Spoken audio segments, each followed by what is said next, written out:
What is the first priority in your life?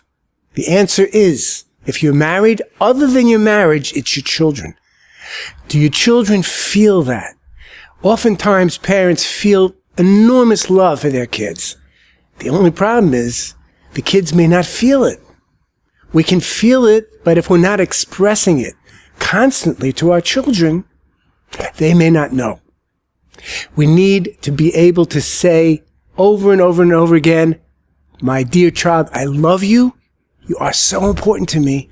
And we're going to talk today about how we can show that importance, why it's important to show the child that he or she comes before everything else in your life, before your career, before your Torah learning, before your income, before your recreation, before everything. And this is the key to raising healthy, upright children that are going to follow in your values and your morality, and you'll be able to be proud of. You know, the Torah mentions there's a mitzvah of chinuch. That means we have a commandment from Hashem to educate our children. What does it mean to educate children? It doesn't just mean to send them to school and to pay for their teachers to teach them how to read and how to write and how to do math. Educating children means something much more broad than just educating them academically. It means educating them morally, educating them emotionally. You know, I speak to many adults who have IQs in a superior range, but emotionally have very, very low IQs. You know, there's IQ and EQ. EQ is emotional intelligence. And many people don't realize that emotional intelligence is something that you can increase. Unlike IQ, which is pretty much a stable trait, you know, whatever you're given, whatever God gives you, that's your intelligence level, your intelligence for learning and so on. But emotional intelligence is something that can be cultivated and that can be developed. And we have a responsibility, those of us who are emotionally quite undeveloped, to develop ourselves so that our children can get from that, can be nurtured from it. Because as we've said many times, the key to good parenting is personal example. Included in that whole idea is the idea that as parents, we cannot give anything to our children that we do not personally have ourselves. We must have it in order to give it. So the thrust in all of our parenting workshops, our parenting lectures, what we write about parenting is in developing the parent. The more we develop ourselves, the more it automatically goes into the children. The mitzvah of chinuch, the mitzvah to educate children, which is such a broad commandment that the Creator commands, not only Jewish people, but all mankind have this commandment. It's mentioned in all 4 sections of the Torah that we wear on our arms and on our heads every day, and the tefillin. All 4 sections of the tefillin mention educating children. It's mentioned also in both sections of the mezuzahs, most sections of the Torah that are included in the mezuzahs that we put on all our doorposts. It's also mentioned in the Shema prayer, which is the foundational statement of a person's faith and belief in the one God, which we're commanded to say twice a day. Needless to say, we're surrounded by this commandment to educate our children. How do you do it? How do we educate them? We know they also have a commandment to honor us. Children have the commandment of kibud av v'em, to honor their mothers and fathers. That means they have to show respect to their parents. They can't be disrespectful to their parents, especially after the age of 13 in the case of a boy or 12 in the case of a girl. We're going to see that holding them accountable to not honoring parents when we're not giving them sufficient love and attention. We're not making them a priority is a recipe for disaster. It just backfires. A child will never honor a parent who doesn't honor him, who doesn't show him love and show him that he's more important than the mad rush to make a lot of money. If a mother takes her child to the park and she spends the entire time sitting on the bench talking on the cell phone to her friends, she's missing the boat as a mother. Not only is she missing the boat as a mother, she's going to lose those children. Children need time. They need your attention. They need your love. They need you to be focused on them. So we need to turn the cell phones off. We need to turn all the electronics off. Put the computer away when your child is there and your child needs to speak and your child needs to be understood. I can't tell you how many people have told me over the years in their psychotherapies. I'm a psychotherapist for 37 years. My parents didn't understand me. I didn't feel safe speaking to my parents. I didn't feel secure. I don't know why, somehow or another, I just gave up on trying to communicate to my parents. How do you develop that line of communication between you and your child, whether the child is young or old? The child needs to feel as though you love and you care for him or her. And when they feel that, they'll be able to accept from you, they'll be able to learn from you. If there's no atmosphere of love and caring, they won't be able to accept anything from you. They won't be able to take anything from you. Major point we have to get back to. We have to underscore. In order for the child to develop with a positive self-image and with confidence, they have to be given tons and tons of love. You got married, you had children. Now you have an obligation. You have a commandment from the Creator.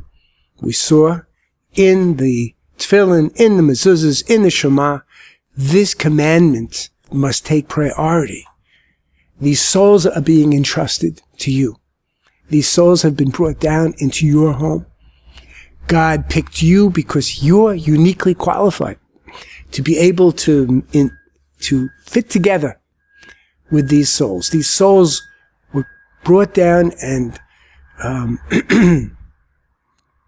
through the union between the two spouses, and that was why that you need to be in union with them.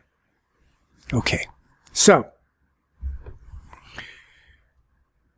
we speak about personal example all of the time, that we ourselves have to show them the type of people that we want them to be in our actions, the priorities we have.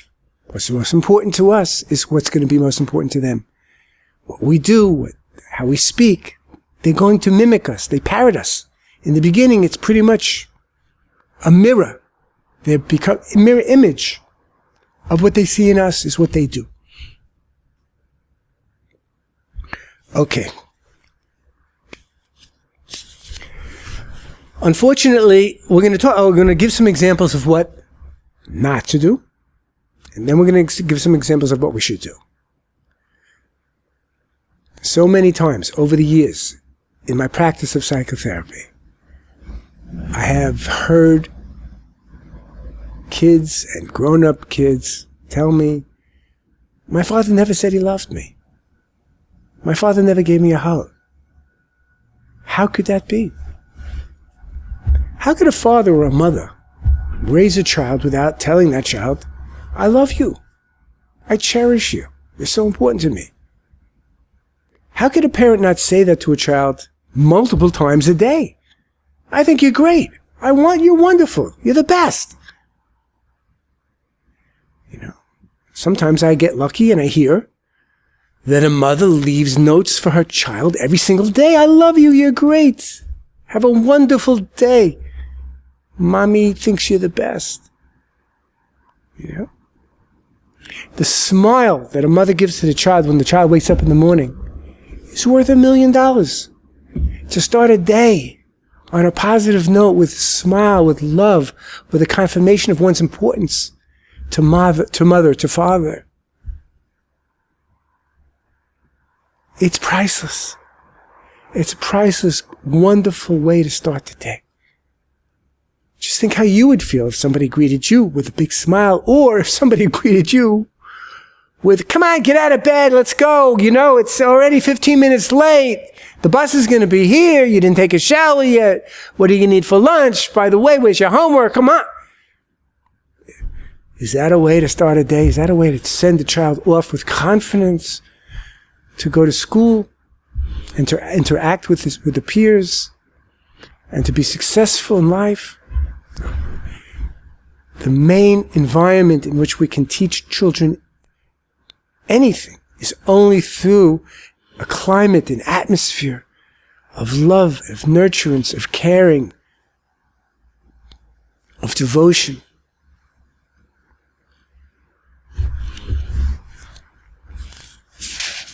When we spend time with our children, we need to carve out time to do things with them that they enjoy, things that are important to them.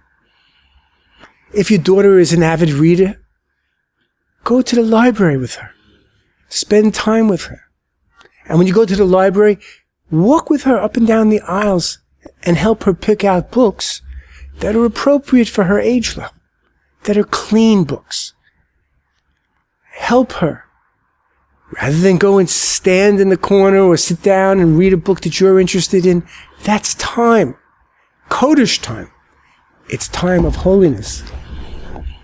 Because your children were given to you, they were a gift of holiness that were given to you by the Creator.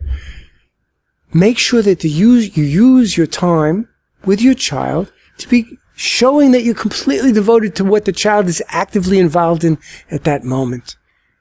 Whether it's picking books off the shelf in the library, whether the child is showing you, playing his music for you so that he can share with you his interests in music or his interests in literature, whatever it might be. Be completely and totally focused on what it is the child is trying to share with you. That's the whole. Because you don't have unlimited time. God knows. You have to work. You have chores. You have errands. You have other children.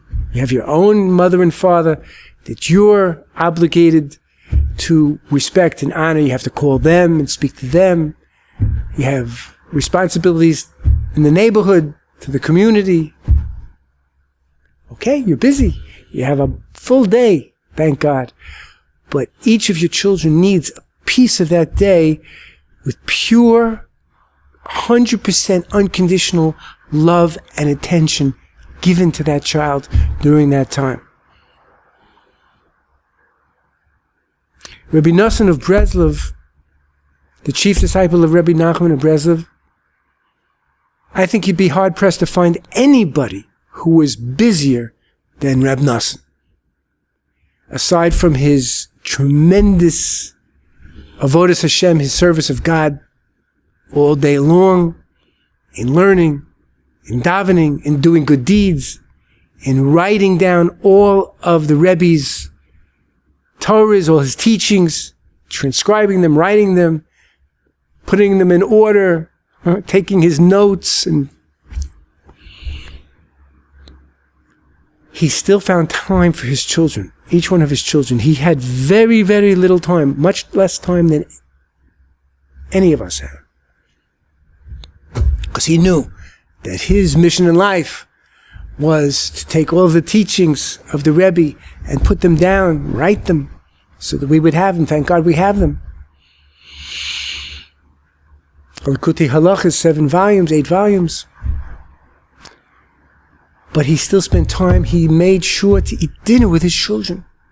He made sure to ask each child, How did it go today? How was your day in school today? What happened? Tell me. Who are your friends? What did you learn today? Let's say Shema together before you go to sleep. Quality time. Probably very, very small amount of time in his case, but all pure quality time.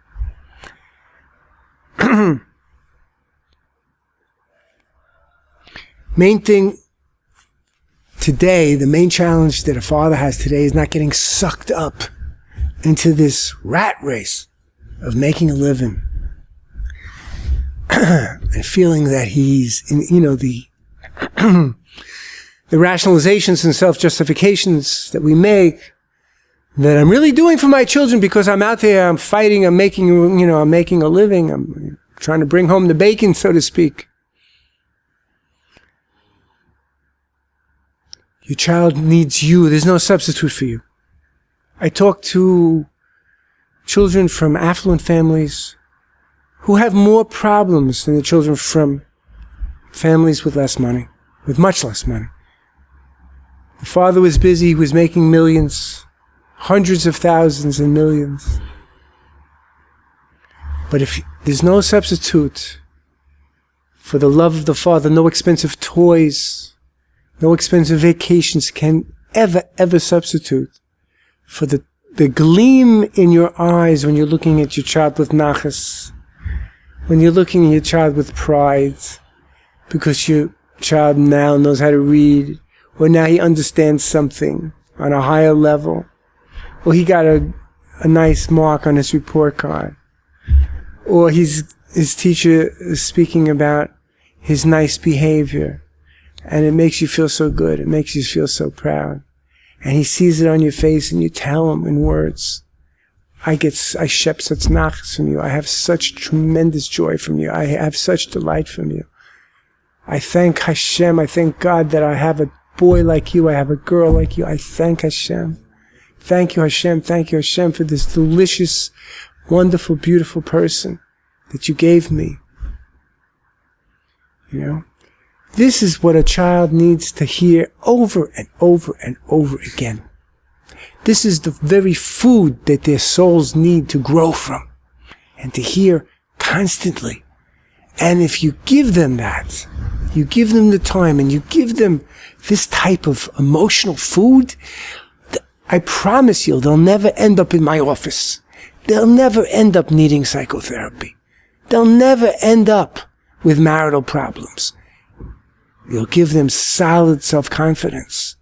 The self-confidence that you put into them with your love, with your making them a number one priority. On the other hand, I have people that I speak to,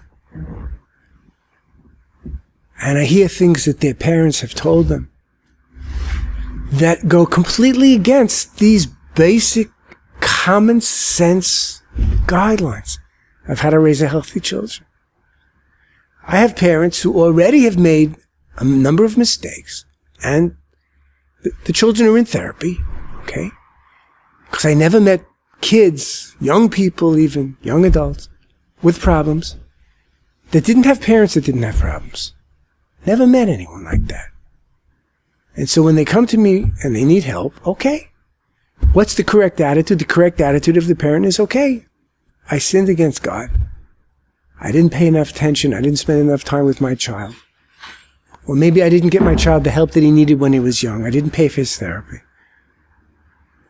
Okay. Or maybe I didn't get my own therapy. I didn't work on myself enough. I didn't get over my jealousy and my envy and my anger issues. So that went into my child. I was critical of my child. And I yelled at my child. And I fought with my wife in front of my child. And all of this negative energy went into my child. And now my child needs help. Okay. It's not the end of the world. So you send your child for help. You pay for your therapy for your child or for your adult child.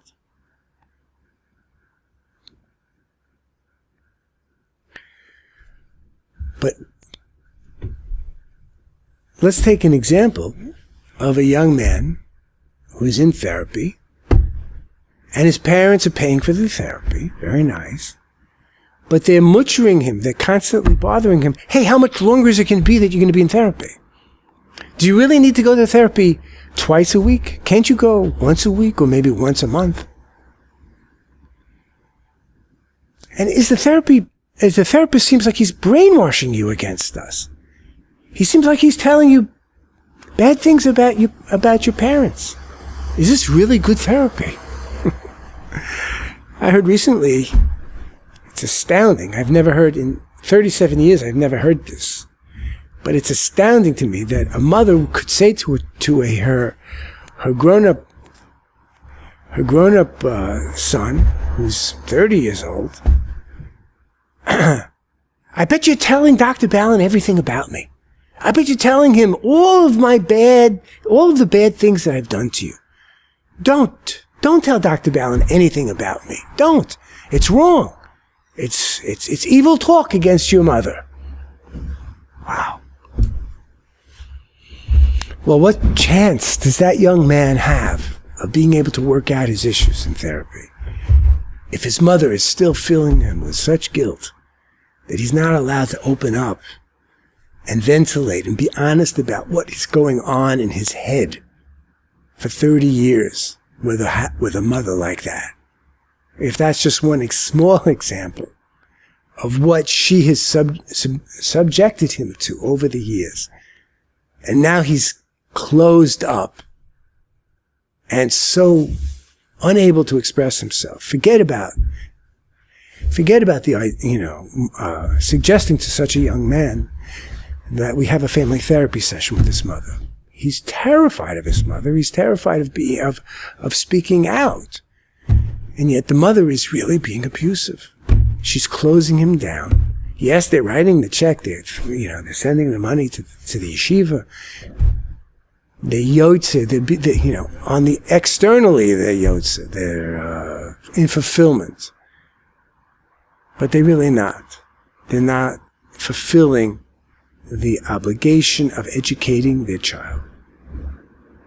They failed as parents, and now they need to help their child, be it through professional help, whatever.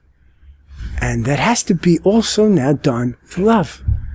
It has to be done with an understanding. Whatever you need.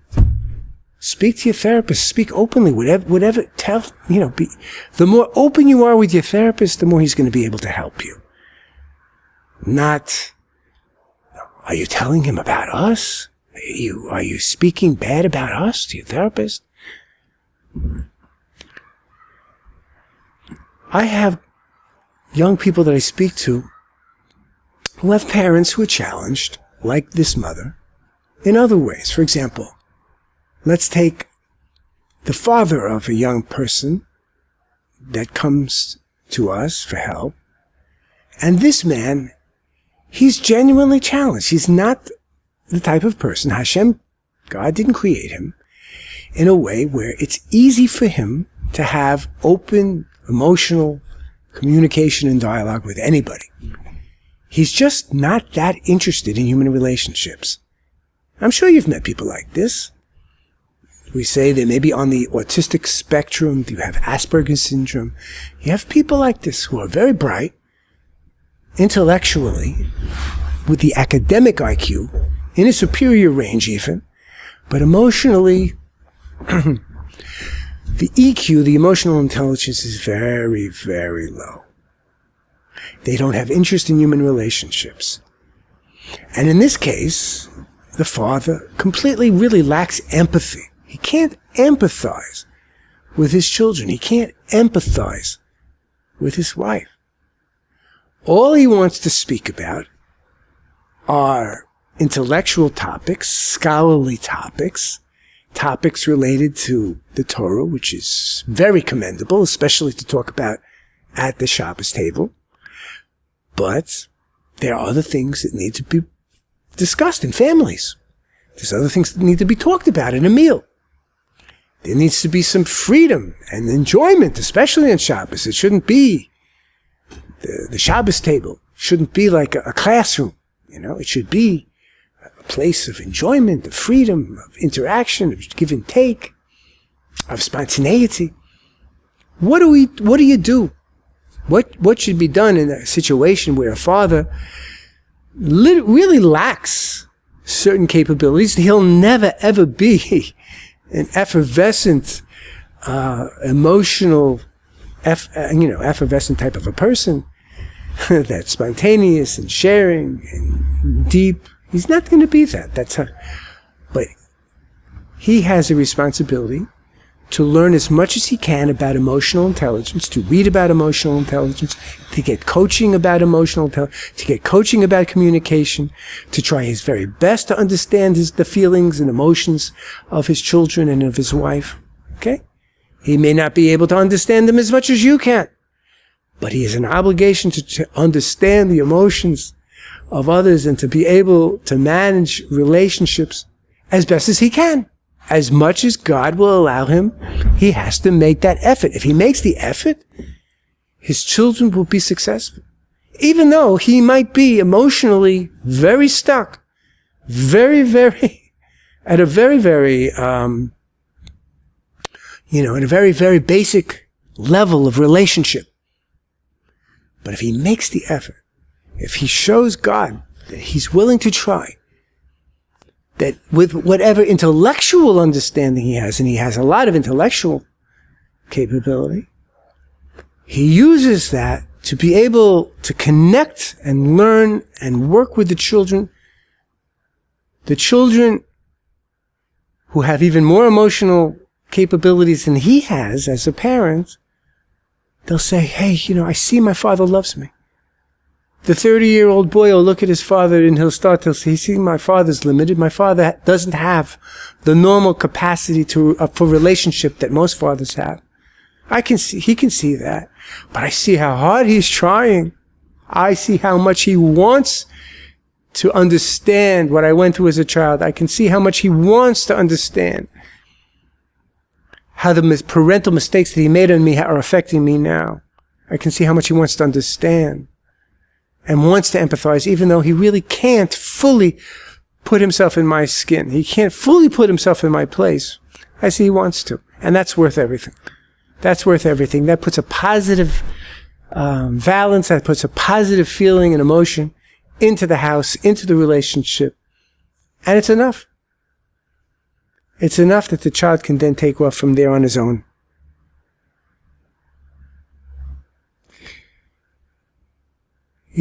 When parents don't do that, when parents who have even much more natural, native abilities, emotional abilities, psychological strength than the parent that I'm talking to you about now, are strict with their children because the children don't agree with their way of life, the children don't agree with the way that they want to educate their children, their grandchildren, and terrible things happen. I see people that are there was a young man I still speak to him periodically who was so close to suicide, so close to taking his own life, because his own parents really betrayed him, really completely betrayed him. He was having marital difficulties, and they sided with his wife, and they cut off communication with him. They cut off financial support. They took the wife in as a daughter, and they basically disowned their son. And even though the son was spiraling down more and more into depression and ultimately to suicidal ideation, suicidal thoughts, and almost suicidal behaviors, they relinquished their obligation, this commandment that we're talking about, that comes from the Creator, the commandment to educate children. It doesn't mean that children have to come out as a finished product exactly like you. That's not the commandment. The commandment is to educate them al pi darko, which means to educate them in an individualized way according to their needs. Each child is a different soul with a different shorish haneshama, a different root. The soul has a different root. The root comes from heaven, it comes from God. Each soul comes down with its own mission, its own personal mission that it has to fulfill in this world. Each person is like his own train. He's like one train, one of a kind, that's going along a certain track. And everybody is a train unto himself or unto herself. A parent that doesn't recognize that and wants all of their 10 children to just neatly line up and get onto their train and go in their way is missing the boat. Not fulfilling the commandment of educating children al pi darko, in the way that they need to be educated as individuals, specific individuals. What are the rights of children? What are the rights of young people that are growing up in your home? They have the right to separate and to individuate and to become autonomous, separate individuals from you. They have the right to develop their own likes, their own dislikes. They have the right to rebel if they should desire to rebel. And this young man who was so close to suicide did rebel. He completely went off the derech. He went off from his service of Torah observance. Completely off. What else would you expect of someone who was basically thrown out and told, it's either my way or the highway. You have to serve God only exactly the way I do, otherwise, with the way I dress, and with the way I speak, and with the choice of schools that I would make for your children, the grandparents, grandchildren. What would you expect? What would you expect from a young person whose parents never gave him unconditional love? Always the love, in quotes, had some kind of condition attached to it, some kind of string attached to it. Otherwise, you see the love was cut, and that was thrown away. The young person was thrown away. His parents are living in some very, very religious community in Europe, as I speak. Very, very religious community in Europe. And this young man from this very, very holy family, who can probably trace their ancestry directly back to the Baal Shem Tov, HaKodesh, he's living a secular life somewhere in, Mexico. I don't know where he is now. It's San Francisco. I don't know where. We have to understand how important this obligation, this mitzvah of chinuch actually is. Children have a right to self-determine. I get calls all the time from parents enraged, or emails by enraged parents. How come my daughter doesn't call me anymore? How come she's not using me as an advisor? Why is she going to someone else, speaking to a coach, speaking to other people in the community? Is she speaking about me? Why doesn't she call me? I want to help her. You can see why the young person doesn't want help from that parent, because if that's an example of the kind of relationship that they've had all these years, it's no wonder that the child is running as fast and as far away from that type of parenting as he or she possibly can go. That's not love, that's control. It's dominance. It's not unconditional love. It's the message that's coming across to the young person isn't that they're cherished and loved, and that the adult will do anything for her or him. The message is that the parent, the father, the mother, it's all about them. It's all about their feeling important. They're being the main and principal advisor of the young person at this point in life. And what's so tragic is that these good people, these parents who are good people and really mean well, are completely blind. They're emotionally blind to their own unconscious motivations which speak louder than words. The motivation is not to love. To control to them is more important than to love. And the love is just being sort of packaged, sort of disguised in a the control, rather, issue is being disguised in this outward expression of love and affection. Oh, please, why don't you come to me? I love you more than anyone else. I want what's best for you. Why are you leaving me out? Do you know what you're doing to me? You're hurting me. How could you do this to your father? How could you do this to your mother? You're leaving us out. You don't call us. You don't consult with us. How could you do it? You know what you're doing to me? You're killing me. Right? It's obvious that the parent in such a case is caring more about their own needs than the needs of the young person. And the young person is going to run as far and as fast away from that type of parenting as they can. As parents, we need to learn that even before, Rabbi Arush Shlita, Adonai Moreno Rabbeinu, our teacher, our master, our Rabbi Shalom Arush, Rosh Yeshiva of Chut Shel Chesed, this yeshiva here in Jerusalem. He says that after marriage, it's forbidden for parents to mix into the affairs of the young married couple. The married couple also should be very reluctant to go and speak to his parents, her parents, about difficulties, challenges that are taking place in the marital relationship. That needs to be dealt with in the marriage relationship, but it needs to be dealt with qualified people that can help.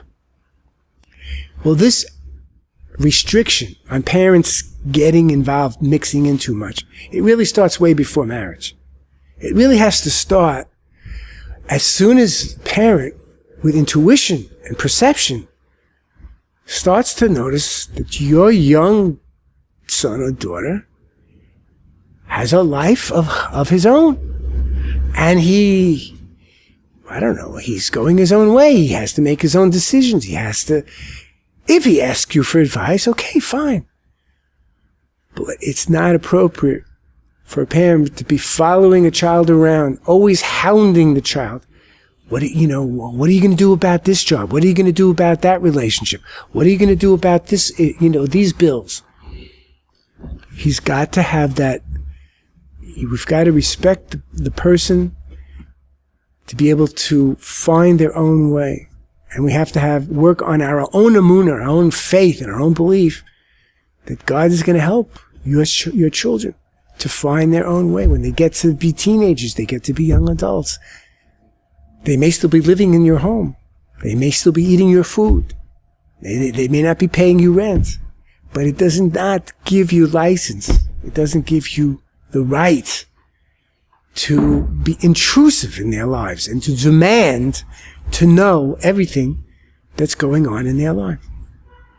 Okay, if they're doing something that's obviously offensive to you in your home, if they're interfering with your observance of Shabbos, or they're bringing things into the home, or speaking in certain ways that are offensive to you, that you feel is not a good influence for your other children, you do have a right to speak to that person, to speak to that son or daughter.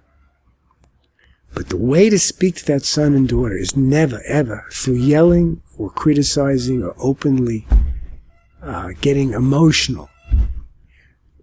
The only way that your child, your offspring are going to accept any kind of moral lesson from you is if you first create an environment of love. You have to set the stage to be able to have a meaningful conversation. You have to give a lot of compliments first. Then you go for a walk. And on the walk, when you feel the time is right, when the person is ready, then maybe you tell a story indirectly about the issue that you want to bring up. And then you bring up the issue. It has to be done with tact. It has to be done with wisdom.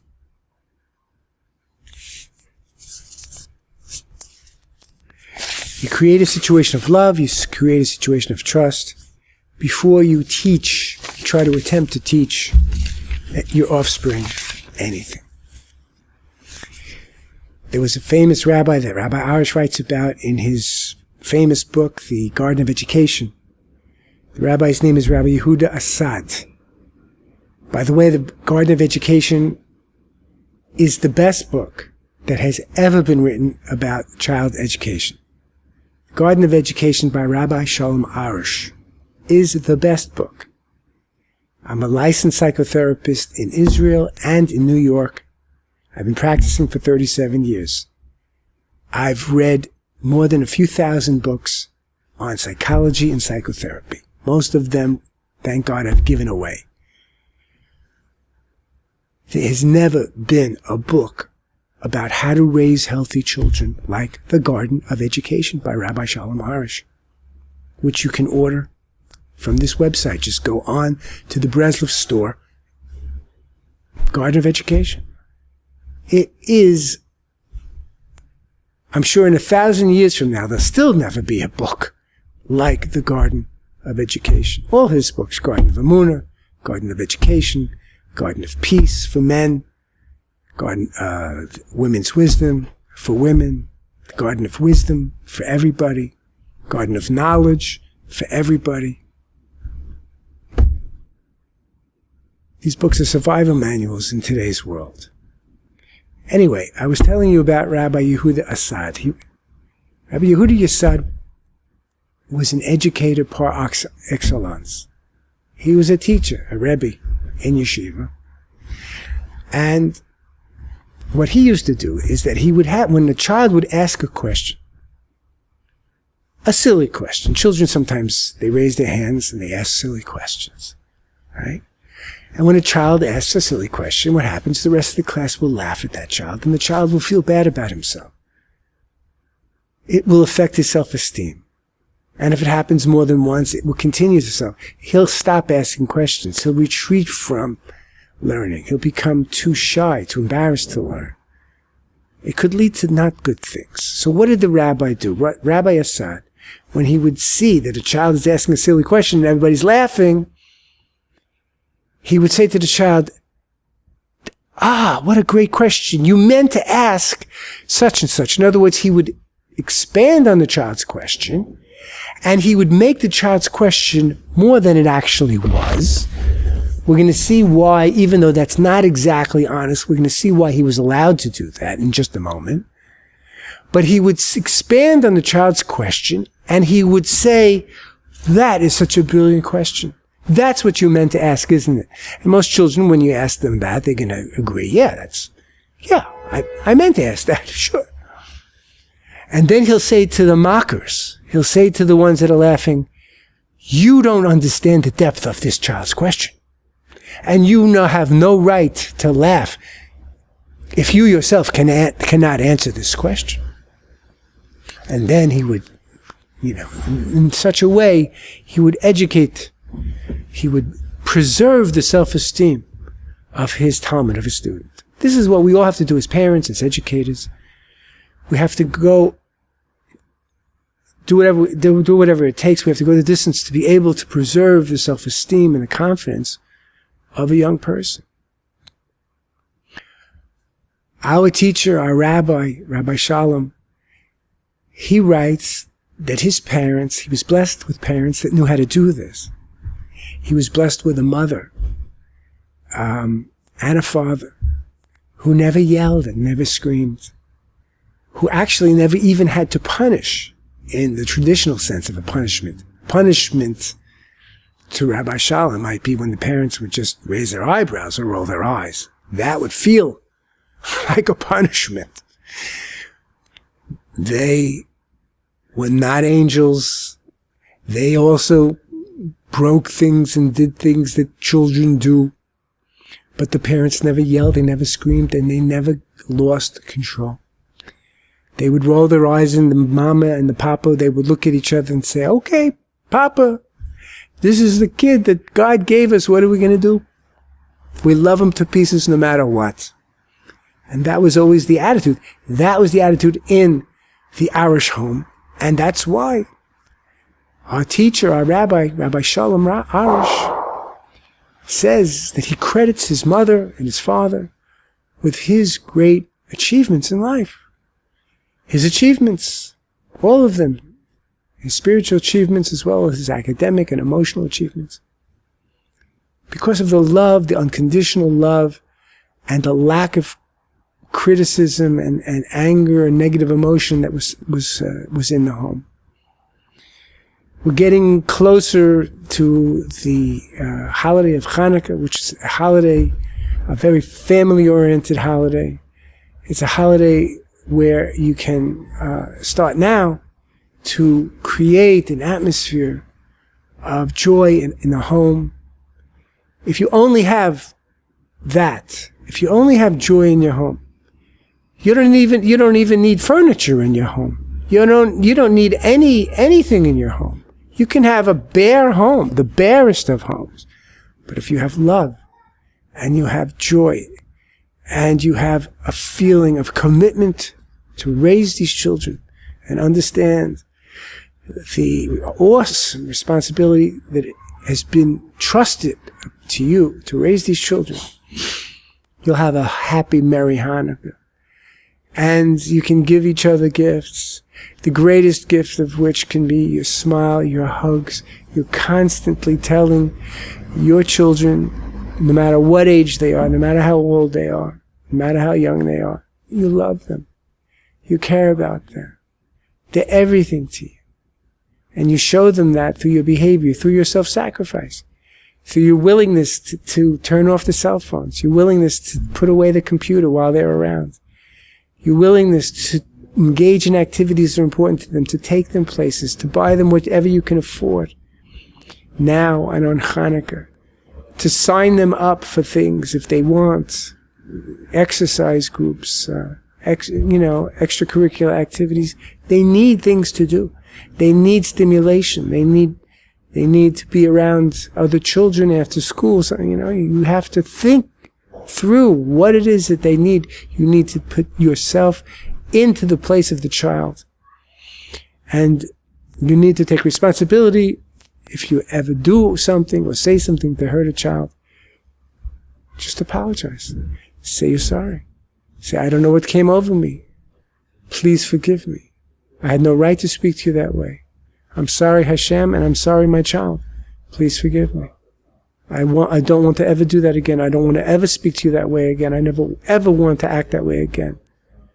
Please, I'm so sorry, my dear child. That cleans the slate. Maybe not right away, but it will.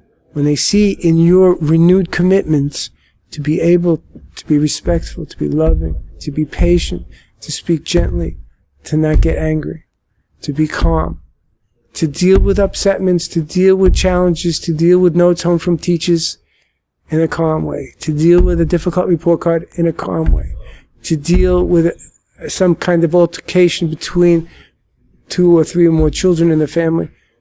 Got to be dealt with wisdom. It's got to be dealt with patience. It's got to be dealt with in the right way.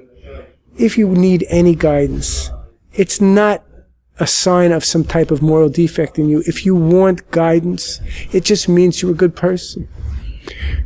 Hashem will judge you not by what you've achieved now as a parent. Hashem is going to judge you. God will judge you.